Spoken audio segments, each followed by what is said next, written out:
আমি কি কৰিম বিচাৰি বিচাৰি নাই ক'তো নাপাওঁ নলাত নামি নিখোজ হোৱা পুত্ৰৰ সন্ধান কৰিছে পিতৃ এতিয়ালৈকে সন্ধান ওলোৱা নাই 8 বছৰীয়া অবিনাশ চৰকাৰৰ কালি নলাত উটি গৈছিল অবিনাশ চৰকাৰ নামৰ 8 বছৰীয়া শিশুটি গুৱাহাটীৰ জ্যোতিনগৰত এই কৰুণ ঘটনা সংঘটিত হৈছে আৰু এই ঘটনা সন্দৰ্ভত শেহতীয়া তথ্য আমি জনাব বিচাৰিছোঁ দৰ্শকসকলক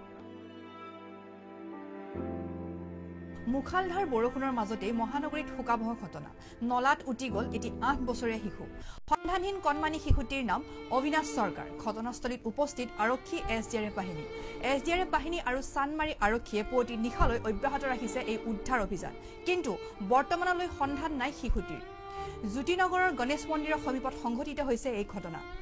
সমগ্ৰ ঘটনাটোৱে অঞ্চলটোৰ শোকাকুল পৰিৱেশৰ সৃষ্টি কৰিছে এই দৃশ্য দেখুৱাইছো কিদৰে দুৰ্ভগীয়া পিতৃয়ে নিজ পুতেকক বিচাৰি হাৱা ধৰি খাইছে পুত্ৰক বিচাৰি এতিয়াও অব্যাহত ৰাখিছে সন্ধান পিতৃগৰাকীয়ে পিতৃ হৰলাল চৰকাৰৰ সন্ধানহীন ছাত্ৰগৰাকীৰ নাম আছিলে অবিনাশ চৰকাৰ আৰু ভতিজা বাপন চৰকাৰ তিনিজন স্কুটিত একেলগে আহি আছিল ঘৰলৈ পিতৃৰ সৈতে স্কুটিত আহি থাকোঁতে পিছলি পৰি সংঘটিত হৈছে এই শোকাবহ ঘটনা জানিব পৰা মতে নিশা পিতৃৰ লগত চাওমিন আৰু মমো খাই ঘৰলৈ উভতি আহিছিল আৰু তেতিয়াই সংঘটিত হৈছে এই কৰুণ ঘটনা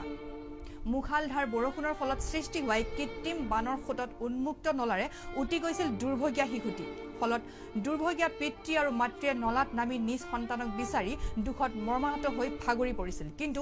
এতিয়ালৈ কোনো ধৰণৰ সন্ধান পোৱা নাই শিশুটিৰ আৰু ঘটনাস্থলীত উপস্থিত হয় এছডিআৰএফ আৰু চানমাৰী আৰক্ষীয়ে পুৱতি নিশালৈ অভিযান চলাই যদিও শিশুটি উদ্ধাৰ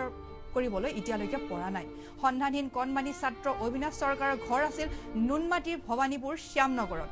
স্থানীয় ৰাইজৰ ক্ষোভ আৰু সংবাদ মাধ্যমৰ বাতৰি প্ৰচাৰৰ পিছতে ঘটনাস্থলীত উপস্থিত হয় চানমাৰী আৰক্ষী এচিপি আৰু এই সন্দৰ্ভত এচিপিয়ে কি মন্তব্য দিলে আপোনালোকলৈ আগবঢ়াইছো 7টা বাজে মই ল'ৰাটোক পঠাই দিলোঁ থানাত খবৰ দি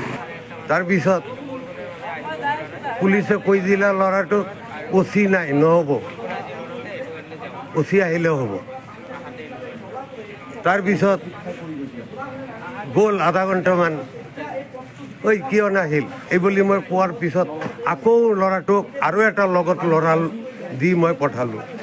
যাচোন থানাত যা তেতিয়াও সেই একেই কথা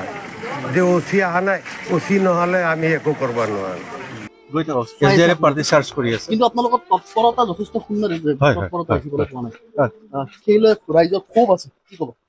নাই আমিতো লগত আছো তেখেতসকলৰ লগত আমাৰ ৰাতিপুৱাই চাৰ্চ কৰি আছে ৰাতিপুৱাই চাৰ্চ কৰি আছে এতিয়া আমিও তেখেতসকলৰ লগত আছোৱে হ'ব হয় দিয়ক কিন্তু পুৱা যি ধৰণৰ তৎপৰতা হ'ব লাগিছিল আমি দেখিবলৈ পোৱা নাই